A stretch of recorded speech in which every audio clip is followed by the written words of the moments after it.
Hi, I'm Tim. And I'm Phil. We are As I Lay Dying. And you're watching barebonesmusic.com.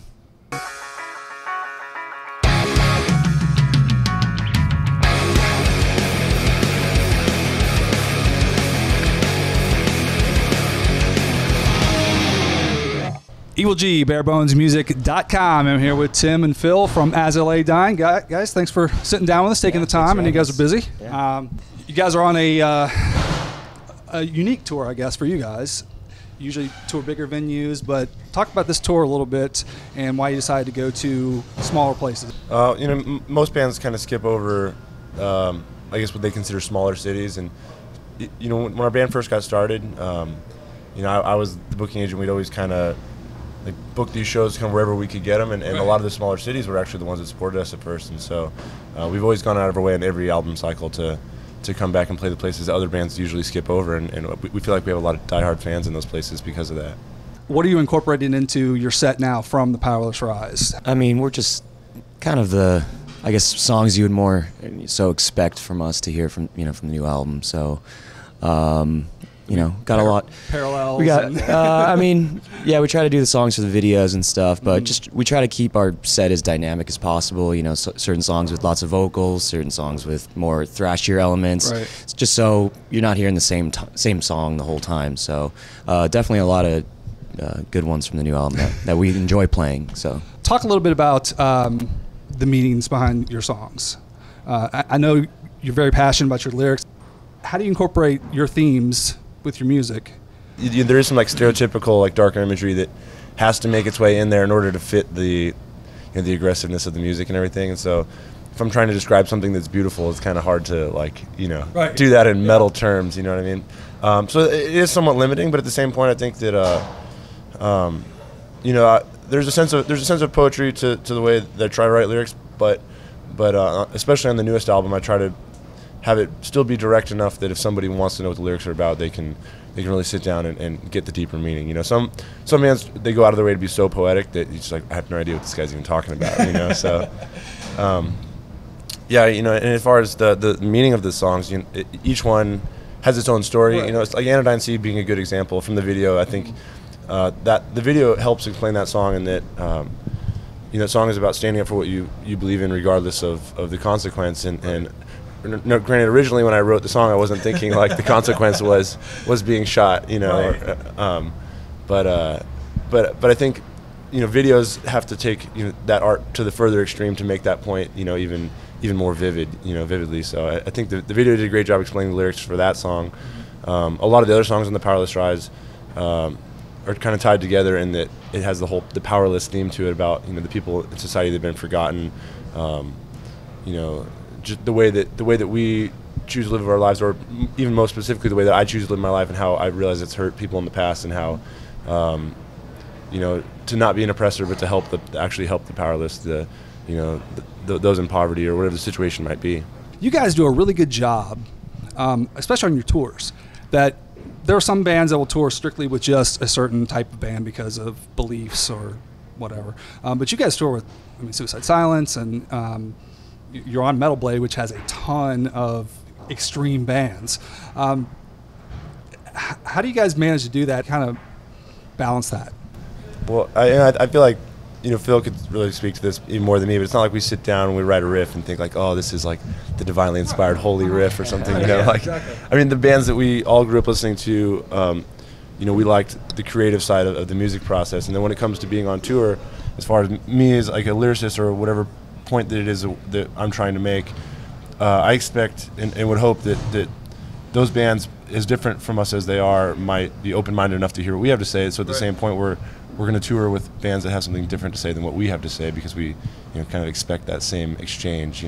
So I've never really had a problem. Even when we toured with Cannibal Corpse, granted, I probably wouldn't invite my son up on stage to watch Cannibal Corpse, but at the same point, we've had some great conversations with those guys, or just any extreme band for that matter. I'm not pointing out any one in particular, sure. but a true discussion is much more powerful than just sticking to our little group of people who believe the exact same thing as us. Yeah, at the end of the day, we're all different people from all over the world that just love music and are just trying to do it for a living, and you know, we're all just musicians out on the road, you know. Yeah. What are some of the best things you've heard from fans, not online, but at your shows? I mean, what really inspires you from your fans?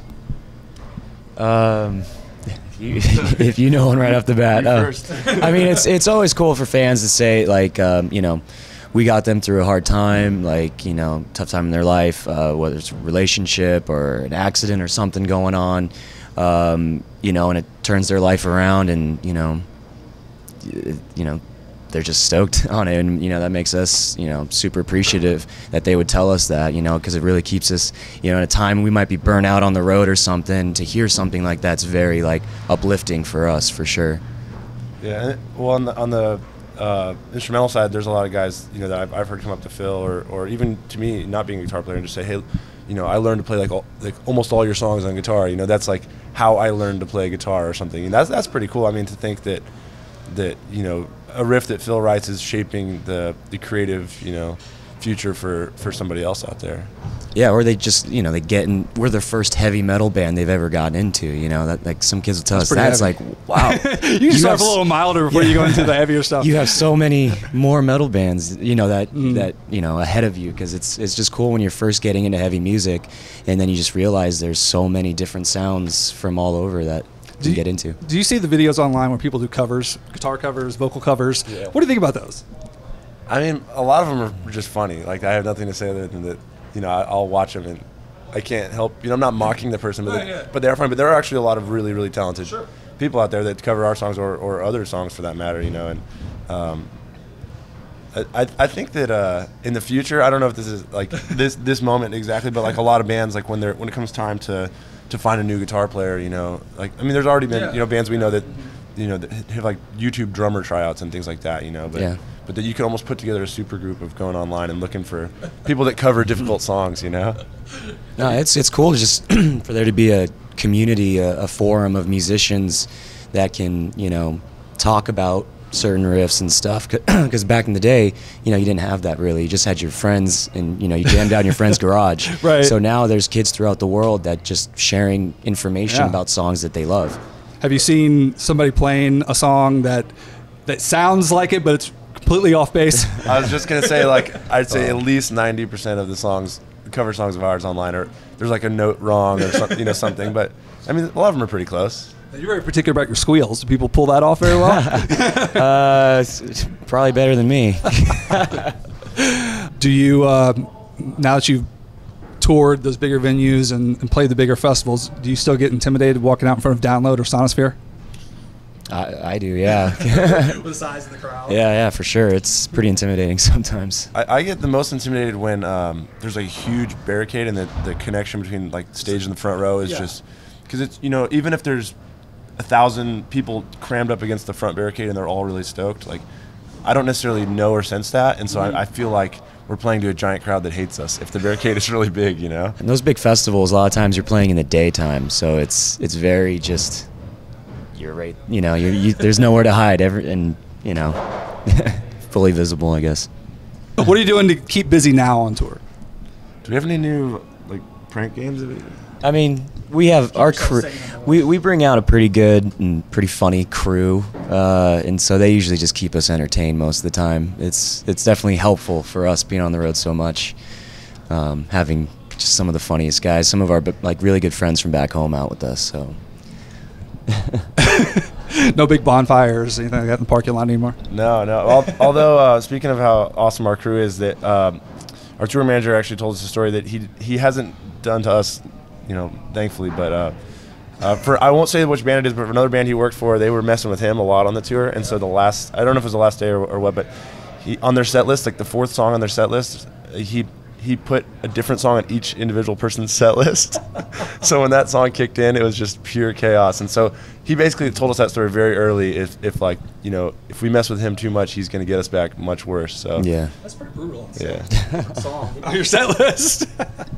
Yeah. We'll be shooting a video tonight for Upside Down Kingdom. Give me a little brief about that song. When I had originally written the lyrics for that song, I always get this wrong, but I think Phil was he the one that said, because the Powerless Rise is in the chorus, and he's like, hey, that's actually a cool title.